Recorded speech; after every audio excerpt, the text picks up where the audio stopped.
To the Informed Pregnancy and Parenting Podcast. I'm your host, Dr. Elliot Berlin, and you have tuned into another unique episode of Before and After, where a very expecting mom shares her plans for her upcoming birth while she's pregnant and then comes back after her baby arrives to share how the experience was and what we and she may learn from it.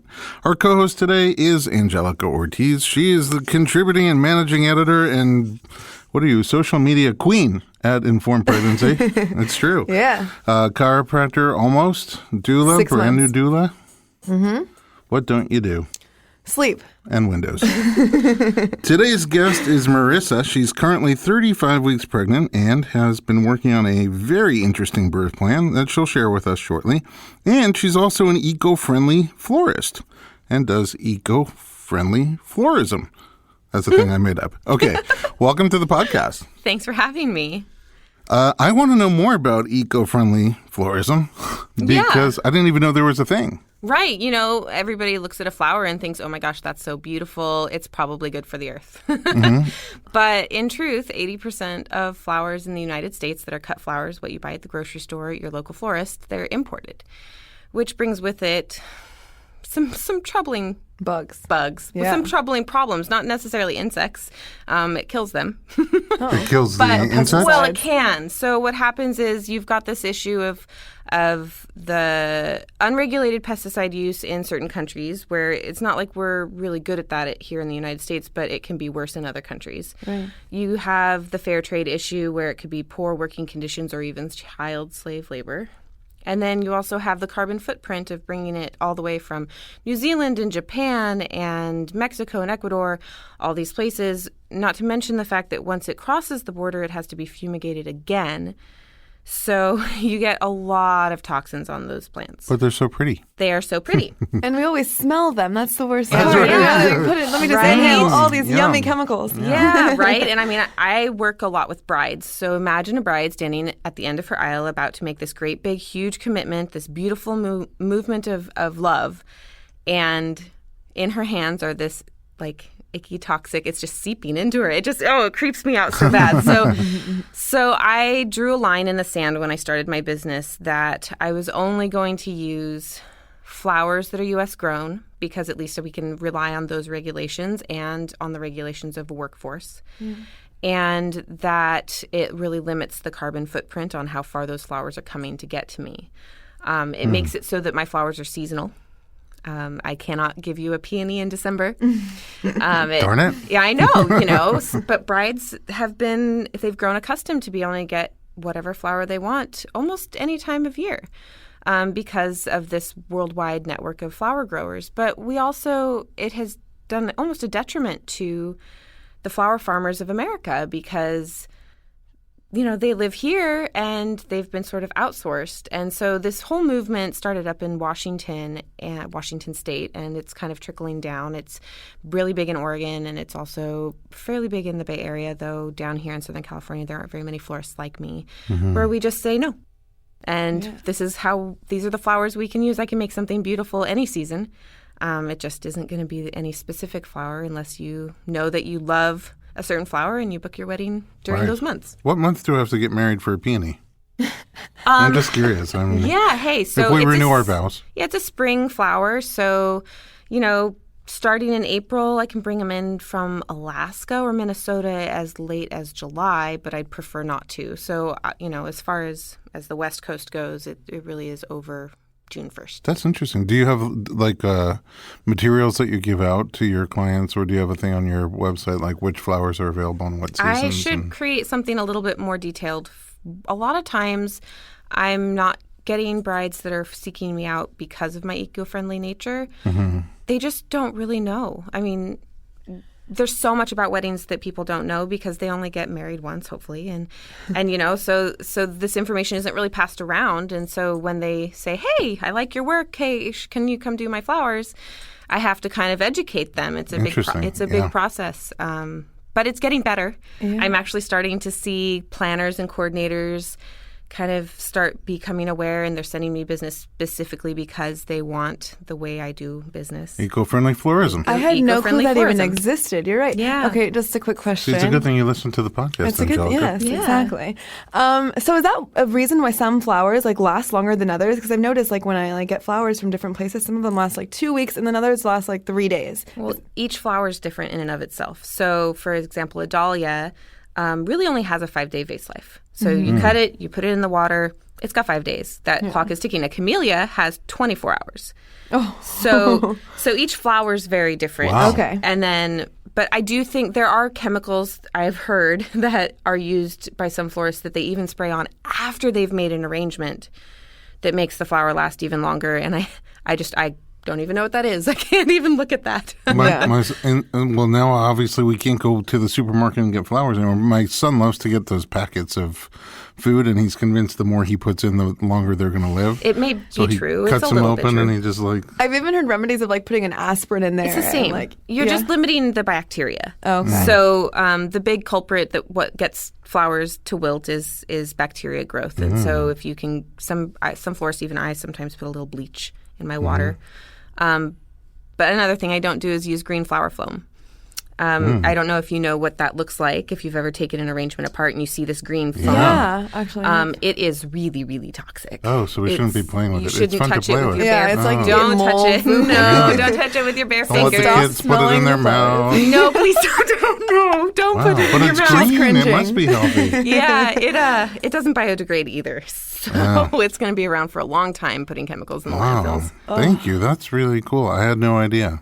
And you're so passionate about it. Yeah, it just I'm a mom. I'm into health. Like if I'm going to do flowers, like this is how it needs to be. And I'm kind of unapologetic about it. And yet I totally understand when a bride says to me like, hey, but I've always dreamed of having, an anemone and my wedding's in August. I'm going to go with someone else. I get it. Yeah. I get it. How would she have known? Right? She picked her date. That usually comes first. Then the dress comes, then the florist. So usually, we're coming in at a different time, and there's not a lot of education out there about this topic. And There's so not. Now we're going to have to find eco-friendly bands for the music. Thank you so much for sharing about that. I didn't problem. know. You are currently pregnant, 35 weeks pregnant Yes. with your second. yes. How old is your first? My first is 3 1/4. Okay, so like 4 years ago you were pregnant. Yes. And how was your pregnancy, your first pregnancy? The pregnancy itself was physically fairly easy, though emotionally it was a pretty rocky journey. Well, physically, you're pretty tough. You're strong. You're kind of an athlete. Yeah, I semifinaled at the Olympic trials as a 17-year-old in swimming. So Kind of an athlete. kind of an athlete. Well, she's semifinals. Yeah, I didn't make the team. Right. So compared to me, she's not, Oh, yes. Yeah. Olympian, Mr. Olympian. Yeah. I don't even have the endurance to watch the Olympics. Well, the Olympics, that's a hard one. Yeah. But yeah, so But you're a swimmer. yeah, so I'm a swimmer, and all the accolades aside, what that means about me personally is that I'm really in tune with my body. It's like my vehicle, it's my Ferrari, and I also am really coachable. So if I'm, if I'm doing training for all year, when you're a swimmer, you only really have 2 big meets a year, and the rest of the time you're practicing. 6 months of practice, 1 really big meet. And that's not so different from pregnancy. It's 9 months of practice and One big meet. 1 big That's meet. a great analogy. I actually really like that. Yeah.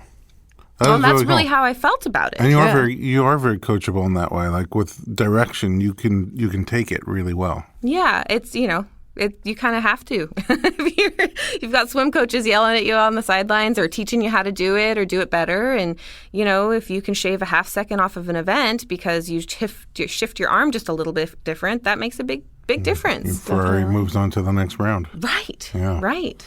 My body's like a minivan. It's a whole separate thing. It doesn't have very sharp handling. It's not the sleekest. But back to you. So you said your pregnancy was physically comfortable Yeah. for you, which a lot of people don't have that enjoyment. I mean, there are limits to that, right? But I didn't have morning sickness very bad. I didn't have a lot of the typical pregnancy symptoms. I had some pain in my lower back and some pubic symphysis, but really, like, physically, I was going the whole time. Why was it emotionally difficult? I just don't fit the system very well. How do you mean? I mean, well, for starters, my provider was a hospital group that does this really big divorce between prenatal and labor and delivery. Mm-hmm. So you get a practitioner who does your prenatals, and then you have labor and delivery with whoever's on call. And that's just how they do it. And that was the insurance that I had through my husband's work. There wasn't really a lot of wiggle room for me in that. And at the time, I didn't realize how different that was than the way I was looking at pregnancy. I'm looking at it as like two things that are joined together as like the training and the swim meet. And they really were looking at it as two separate situations. So in your analogy, if you had the same coach all throughout the training and then at the actual competition, a totally different coach would show up. Yeah, I that would be weird. Yeah. At least it would have been weird for most of my career until I was, a seasoned veteran. And like how many of us, I was on my first kid, not seventh, Yeah. right? And there's no connection. He doesn't know your birth plan, or she doesn't know your birth plan. Right. And also the medicalization of the prenatal process really put me in this position of feeling like I was somehow training it wrong. That I was, like, every time I gained weight in a way that wasn't exactly the way they wanted, or we needed to do some tests, and there was a lot of, like, warnings about, this test was going to show us whether or not you've done it really wrong. And, and so I felt, as we went through the process, I just kept feeling like I was doing pregnancy wrong. And that at every turn, I kept having more and more stress. And it was subtle just enough and perfect just enough for my psychology that I didn't recognize it until really late. How late? Well, I had a breech baby. Okay. When did you find out you had a breech baby? I found that out right before the third trimester. So that's pretty early compared really to when early. most people find out. Right. So probably not that helpful to have let me know that early because it sent me into this crazy stress spiral of doing all the things to train harder, faster, stronger, get that baby to turn, right? And so here I am doing moxa and acupuncture and chiropractics and mind massage and standing on my head and oh my gosh, like putting ice on the belly, playing music down below. Flashlight? I did the flashlight. I mean, there's You probably... put a flashlight down low so the baby sees the light. And they get Is that attracted to the actually light. like a remedy? Yeah. It's a real thing. It's a I thing. did it. People do it. Didn't work. I've had a few people fall asleep with the flashlight on the belly, the old kind, before you get the LED. Oh, no. And they'd wake up burned, with a little burn mark down there. Well, that says the opposite, I'm sure. Yeah, right? Right. I mean, I think I did, everything. Hypnosis. I did everything in the book to try to get this baby to turn. And so I was stressed for the entire third trimester, like just emotionally wrecked because as a definition of self, I had wanted a natural birth. And a C-section wasn't really in the plan. Can you just define your vision of natural birth? Sure. My vision of natural birth is letting my body do its thing and not bugging it with anything. Don't give me any interventions. Just let me work it out.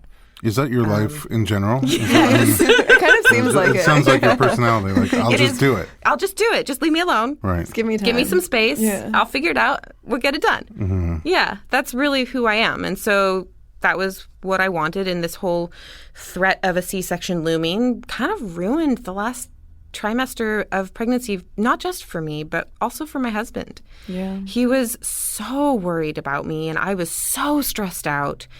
And I think together we were so helpless. We felt so helpless. Yeah. And Outside of what you wanted, did he have a vision for birth of his own? His vision for birth is really for me. So whatever I need it to be, it's always been what he wanted, as long as it wasn't too risky in his mind. He obviously, as a guy, is a little bit alienated by the pregnancy experience and, was afraid that he would maybe lose me, that I would go do something crazy, and I don't But mean... your plan just was Sure. go to a hospital and have a baby. Well, but I probably also, if I'm admitting it, always wanted a home birth. Okay. Did you talk about that? Sure. And that was just a non-starter for the first pregnancy, just totally a non-starter. Because of the breech positioning? No, just in because he wasn't comfortable with that. He was just, it was a lot of new stuff. He was just worried that something would go wrong and he would be helpless to help me and that he would maybe lose me. I think there was a lot of fear around that for him.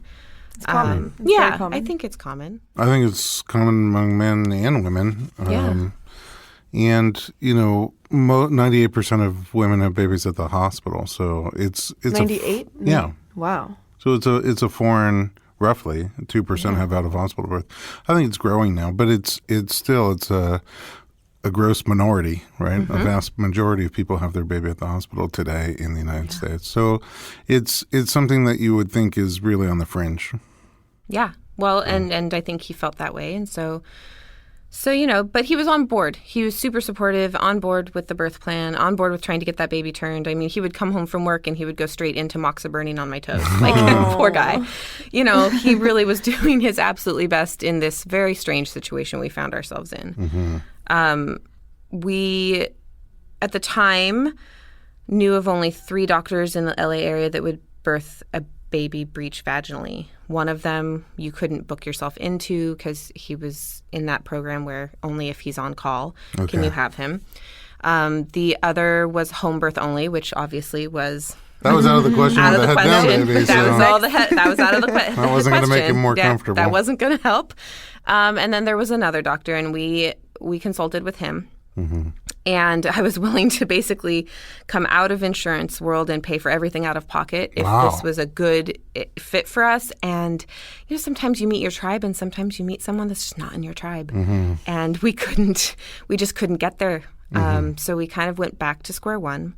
37 weeks rolls around and C-section keeps being lobbed at me and I push them off. I'm like, the baby's measuring small in the ultrasound. Leave me alone. I'm not doing it. Did you try the manual version? We didn't because she was so small at 37 weeks. And I was really concerned that she would go into distress and then we would have this baby have to be in the NICU for weeks. I was born at 37 weeks and I was very, very small. I was 5 pounds, like no ounces. You look fine. I'm just fine. But 37 is term, but it's early. Right. Term. Well, and she was a little bit smaller than I was as she was gestating, at least the way they measured her. And I just felt like I'd rather it all go naturally, and I wanted it to feel safe, and it didn't feel safe right then, so I waited. At 40 weeks, seemed like I didn't have a lot of options, so I agreed with my original OB to schedule a C-section. Right after that appointment, which I just felt like I was giving up a little bit, I had been talking to my doula before this appointment, and she had suggested I look into family-centered C-sections, so I had been doing a lot of research on that.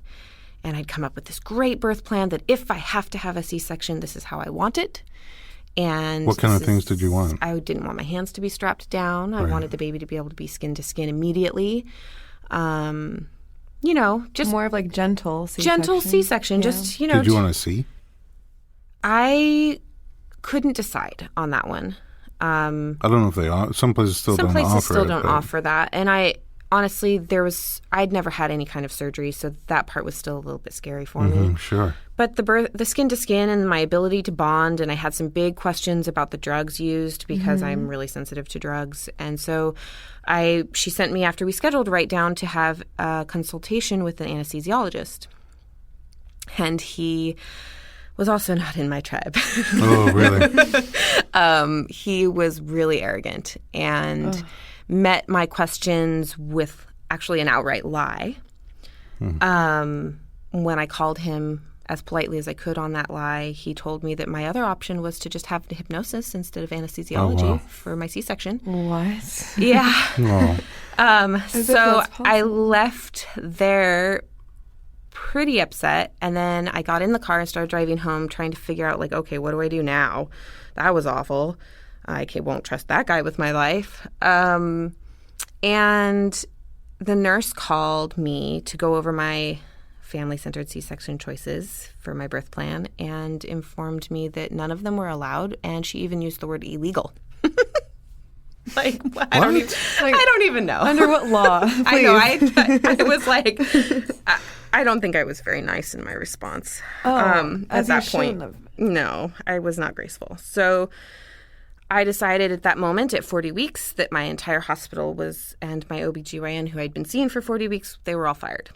Oh, wow. I'm 40 weeks with 40 a breech weeks. baby. Yeah, breech baby, 40 weeks. And that's the only place your insurance works. Right. So there are multiple hospitals within my insurance, but it's all one program. Oh, so you stayed within your insurance and went to a different hospital. Mm-hmm. So fired the hospital, fired the OB.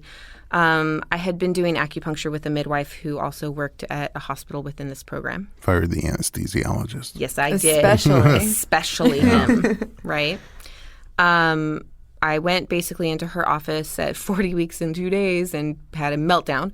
Mm-hmm. And we came up with a plan that we would, now the baby was measuring 6 pounds, we could go ahead and try the version. At 40 weeks? At 41. Oh, at 41 on wow. the day. We would try the version. I had lots of amniotic fluid, small little baby, should be fine. Mm-hmm. Statistically, it wasn't putting me, I still had really good chances. Mm-hmm. So we would do that, and if it worked, we would induce right away. Okay. So I went in and had all these hopes of getting to avoid a C-section. Please let me avoid it.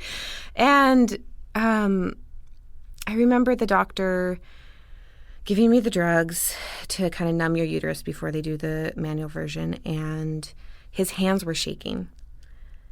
And it made me nervous.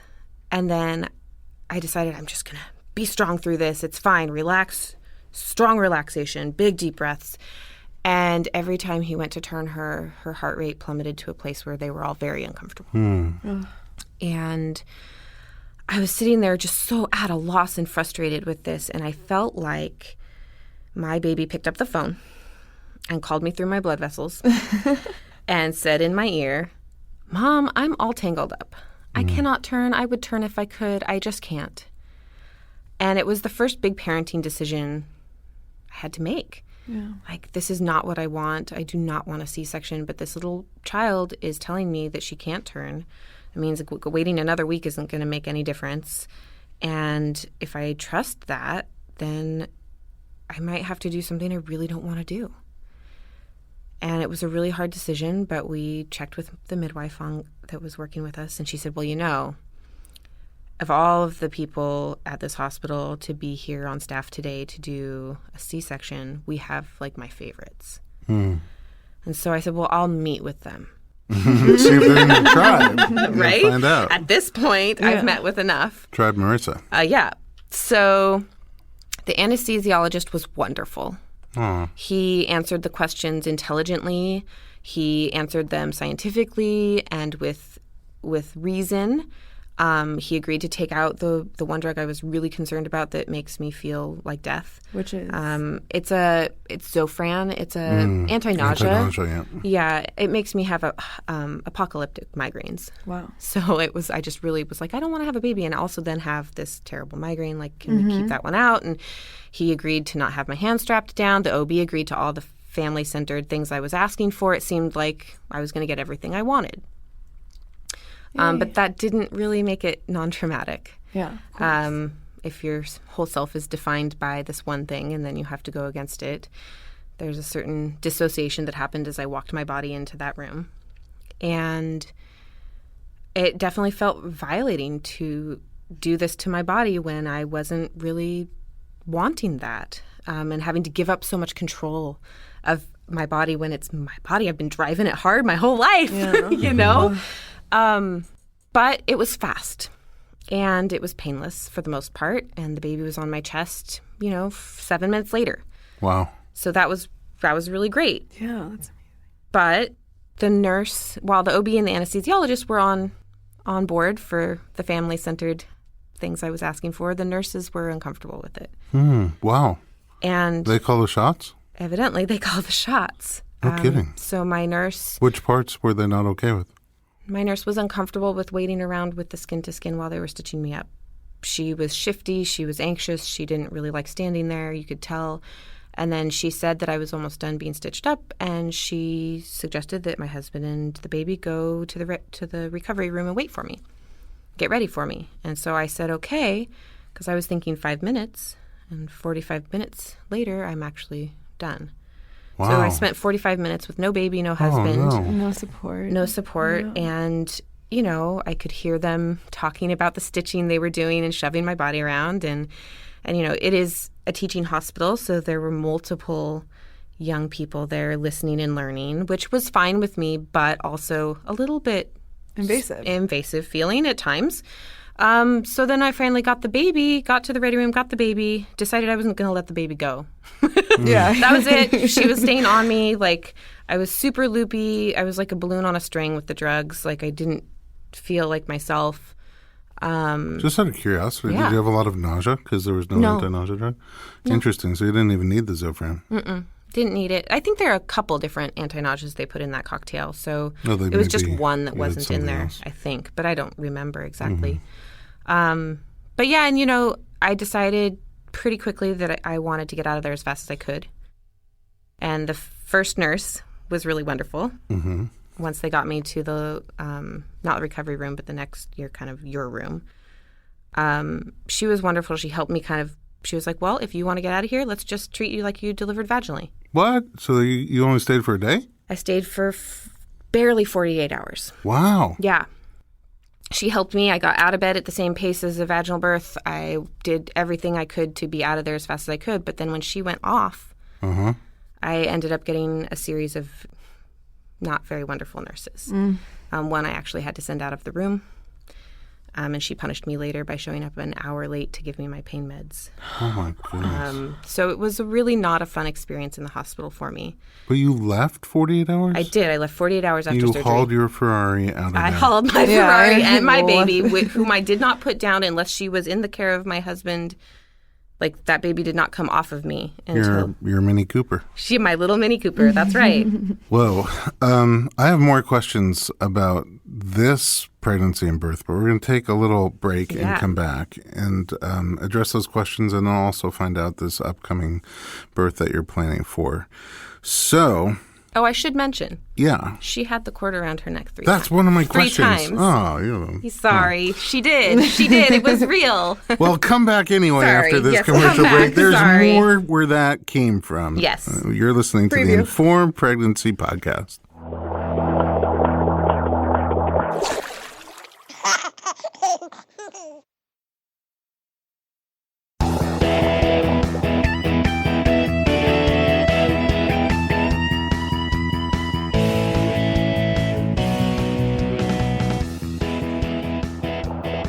Welcome back to the Informed Pregnancy and Parenting Podcast. I am your host, Dr. Elliot Berlin, here with co-host Angelica Ortiz, and we're talking to Marisa before her imminent birth about options for delivery with baby number 2.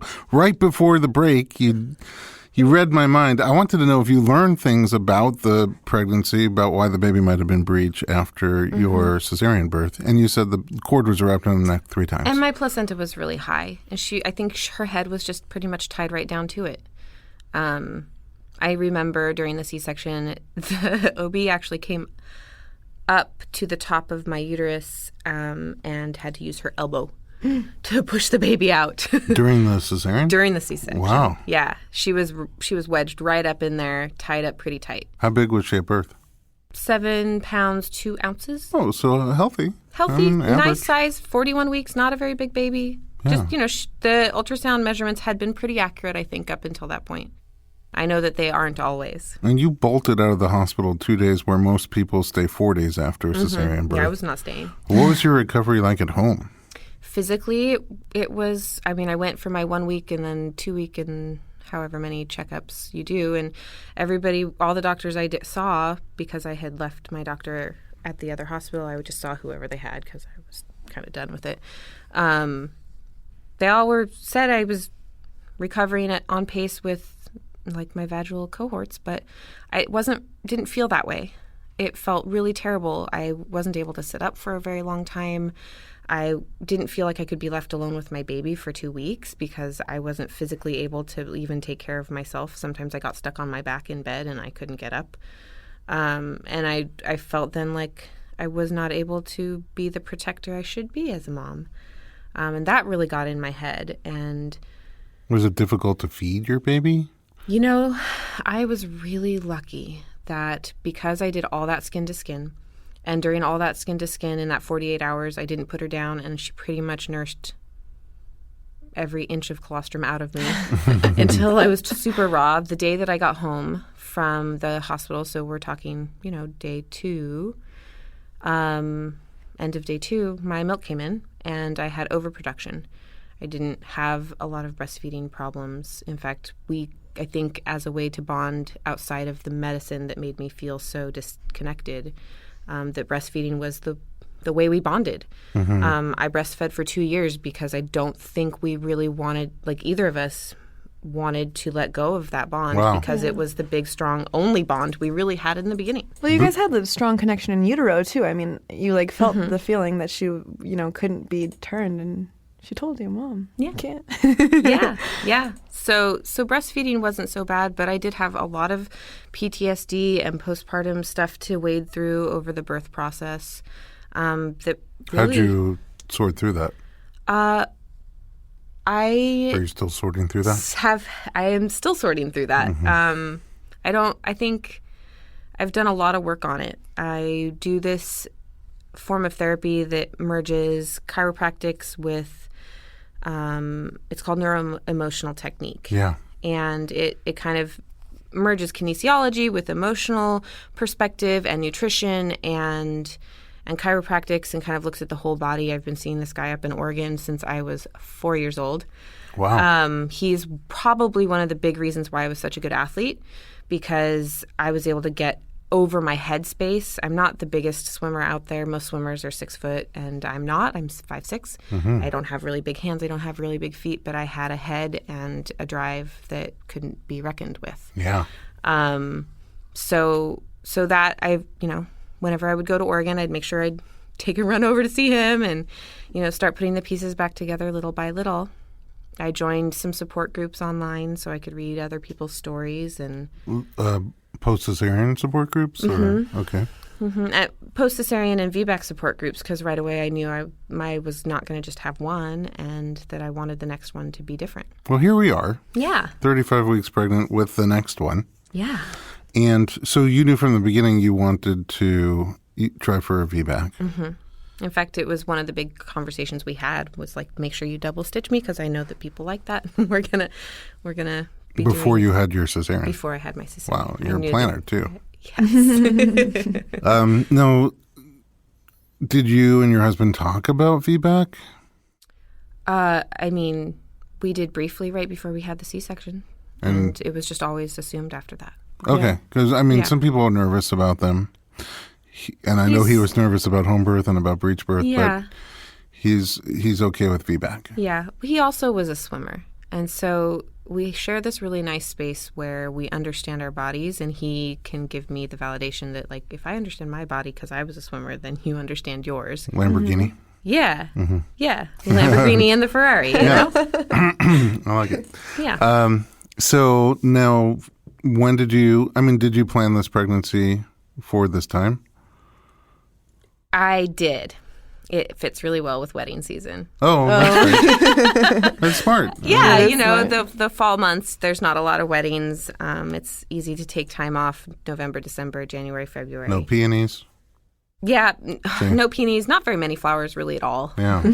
Some in Southern California, but not very many, So at what point do you, not every provider attends VBAC or supports VBAC. How did your research go for this? Well, within the year of my first child's birth, we changed insurance. Okay, so more choices for you. Yeah, more choices, more freedom for me. And I was pretty aware at that point that I was going to be interested in the midwife perspective of care.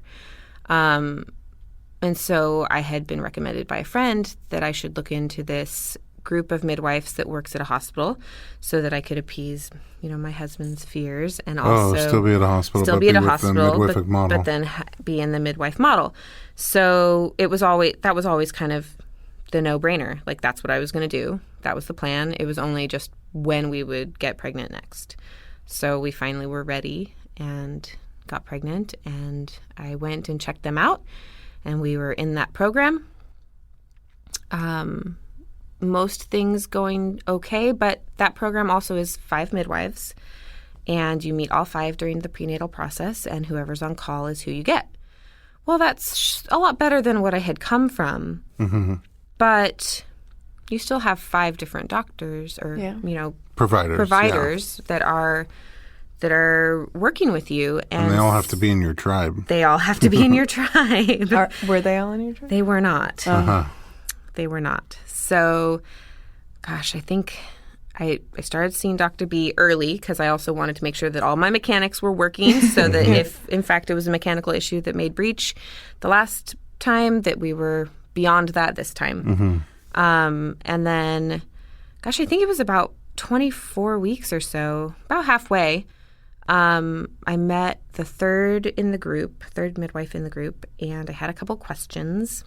And it was a really bad meeting. And I'm so glad that my husband was there with me that one, because he doesn't go to all the prenatals, but he goes to a good handful of them.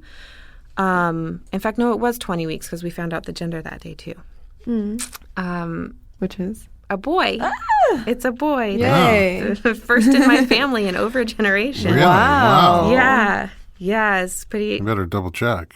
We've triple checked. We've triple checked because I was in denial. I was like, no, we don't have boys in my family.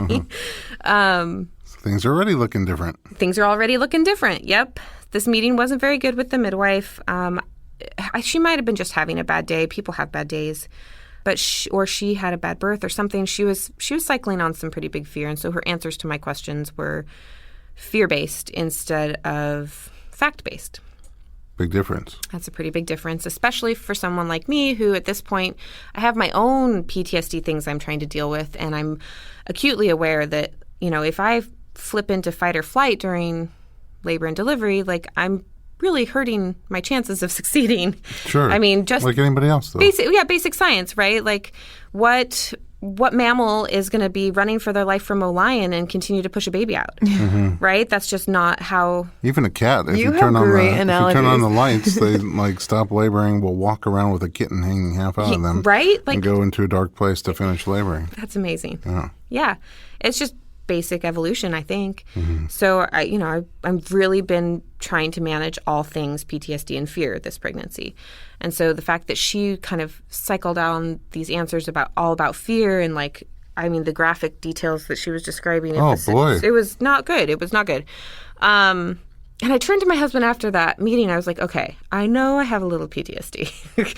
Was that bad? Like really bad? Or a little bad? He was like, no, that was really bad. That was really bad. I'm guessing you switched out of that group. So I did. I did. I looked at that and I was like, okay, I do not want to wait till 40 weeks to change my team.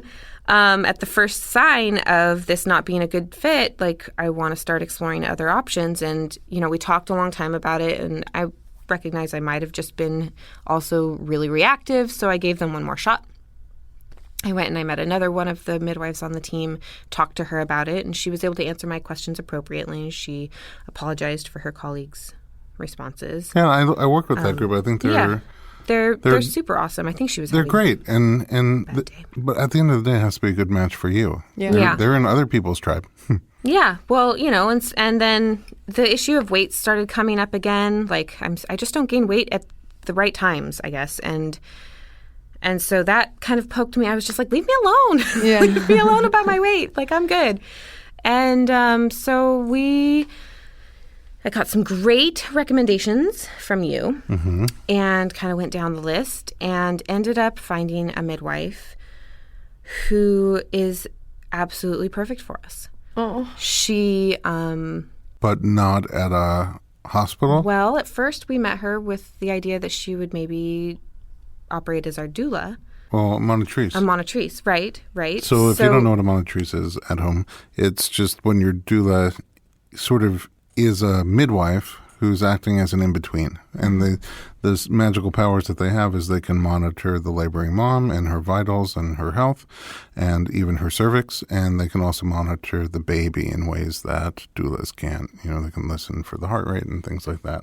So under that plan, you would labor at home for a while, but then ultimately go to the hospital to push the baby out. And that was when we were still in the midwife practice, that we were considering her. But when we finally sat down with her, this had just happened at the midwife practice, and she was such a calming energy for us. She made my husband feel so confident that we even were able to have a conversation about home birth. Wow. Wow. And she was just such the perfect balance of calm, fact-based medicine and kind of what I would call the goddess side, which is, being respectful of bodies and allowing the magic to happen that's supposed to happen during birth. A really That's good magical. description of her. Yeah. So she was perfect. Tribe leader. She was tribe. Yeah, she was. So we left that meeting, and it was such a relief. We decided that no matter how this ended up, we were still kind of waiting through all the options, but that she was going to be a part of it. We talked more and more about home birth as the days went on, and my husband just kept getting more and more comfortable with it, realizing that this medical system just maybe doesn't work very well for me, and that he wanted what was best for me too. Not just the baby, but also me. And so, really getting our heads around what that meant. So we decided on a home birth, but there was still some concerns about, home birth is actually very safe. VBAC is actually very safe. Very few percentages have problems, but also very few percentages make it to 40 weeks with a breech baby. So instead of being blind to or shocked by any of those outcomes, we wanted to have a plan B. And so one of the ways that we got him completely okay with and at peace with a home birth is by having concurrent care with an OB who would then be our backup should we need to transfer into a hospital. So labor at home with this midwife. We will intend on a home birth. And deliver at home with this midwife. And deliver at home with this midwife. But if you need to transport for some we need reason, to go in, you know exactly who you're going into. We know who we're going to. And that doctor backs up kind of home birth. Is your home close to your... That's the big problem. You don't live near the hospital. I don't live near the hospital. Where that doctor practices. Where that doctor practices. And we met him, and my husband loved him, and I liked him pretty much okay. And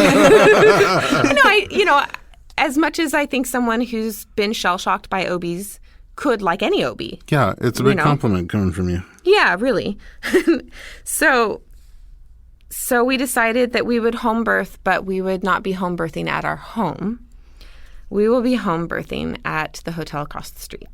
From the hotel. From the hospital. Sorry, a hotel across the street from the hospital where the OB is where you're going to labor and give birth? And give birth. That's unique. That's so unique. I mean, what do you expect? Right? Well, hotel home birth. Okay. First of all, I know your midwife, and she's like a VBAC fanatic. Yes. That's how I describe her. She loves to tend to women in VBAC. Yeah. Number two, I know the hotel, and we labor there. We labor there fairly often. I think they're used to it. They see us come in and like, oh yeah, they're laboring here, and then they're going to go across the street and push. And it's gorgeous inside. Have you gone inside to look around? I haven't yet. Okay, I've seen you got to do the hotel tour. Well, yeah, but that's weird, right? What am I going to do? Say, I just need to check out, your facilities? Well, actually, you can sort of do it as a... How big's your tub? I'll tell you a couple of things. I need to measure the Between now outlet and to then, see. if we have somebody laboring there, we can always sneak in after they cross over to the hospital. Hey, that's a good point. That's a thought. I have to look at who we have coming up birth-wise. But also, I think you could sort of be like, hi, I'm a personal assistant, and I'm coming to check out the hotel for my boss. Maybe I'll send my sister. I think if they see a pregnant woman doing that, they might know. Well, they might they might come scope. But once your sister's up there, she can my sister will be here on the 14th. She can FaceTime you. You guys should do a baby moon there. Baby moon there, right? Yeah, one-night baby moon. Yeah, hey.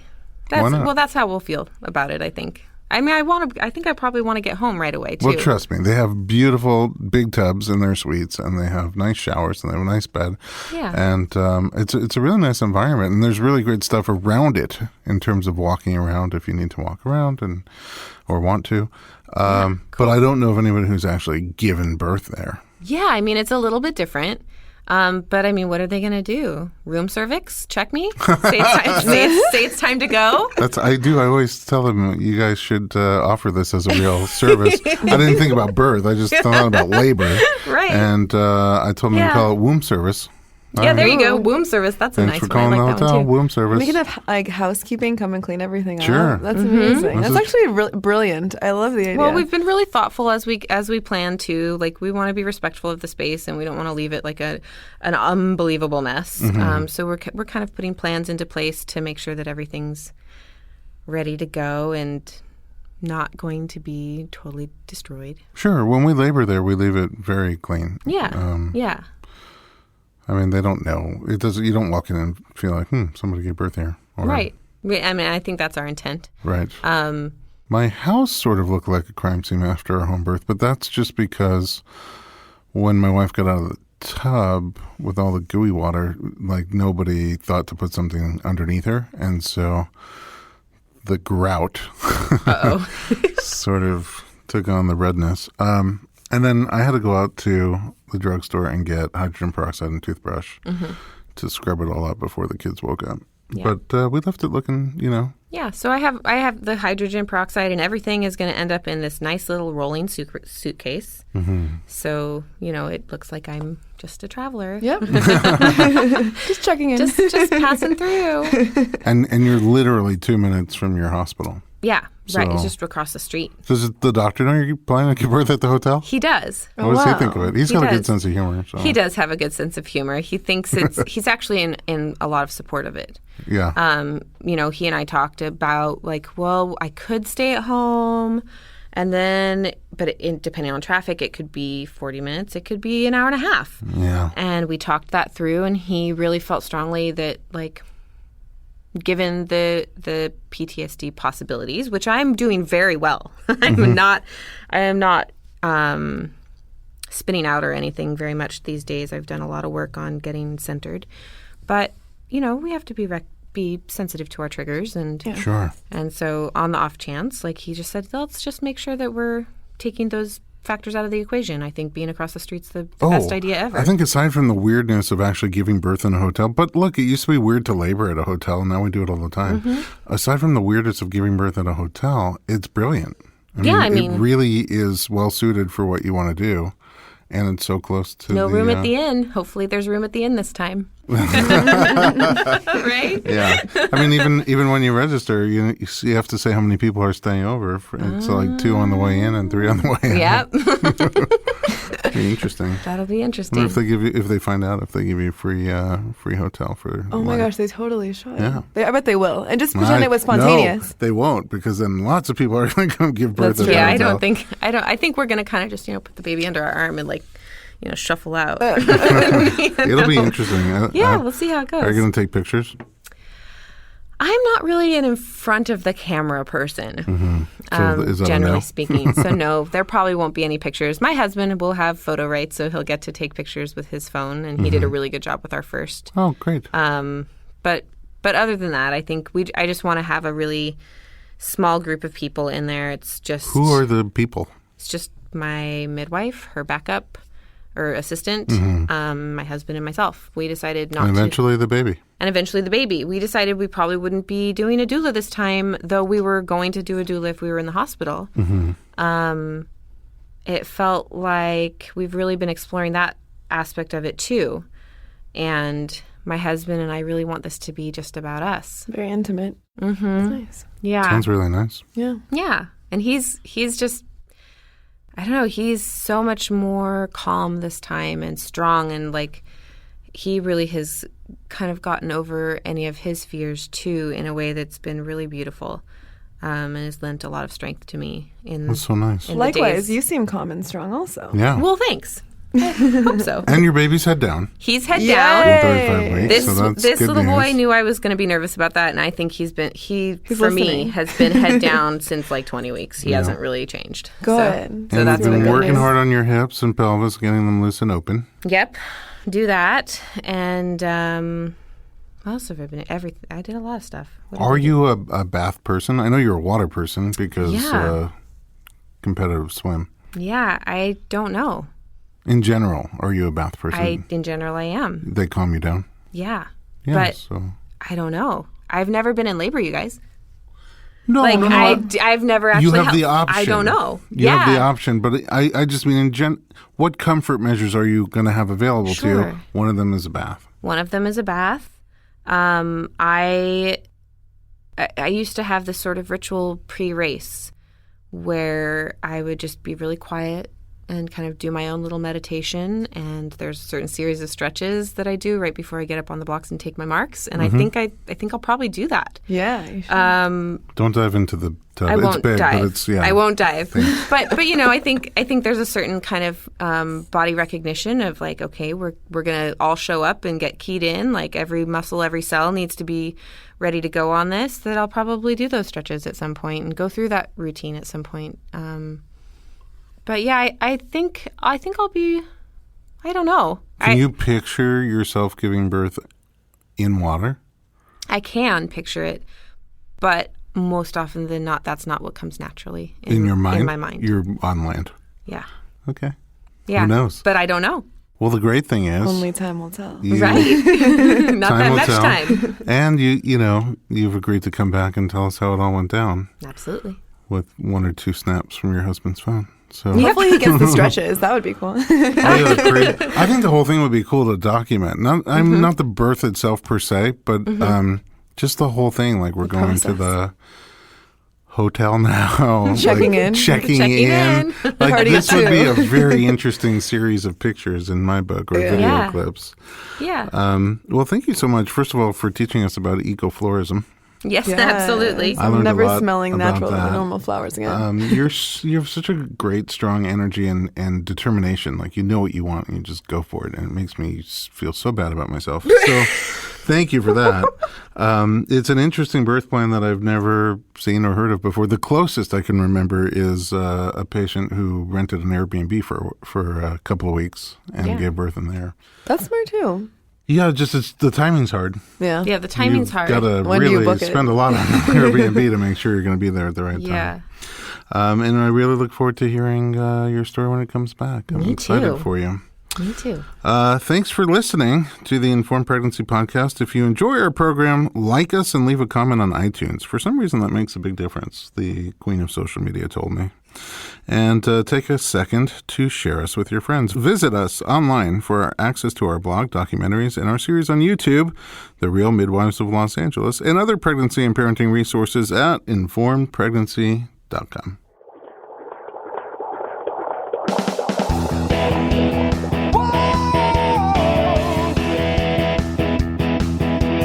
Doctor, doctor, give me the news. I got a whole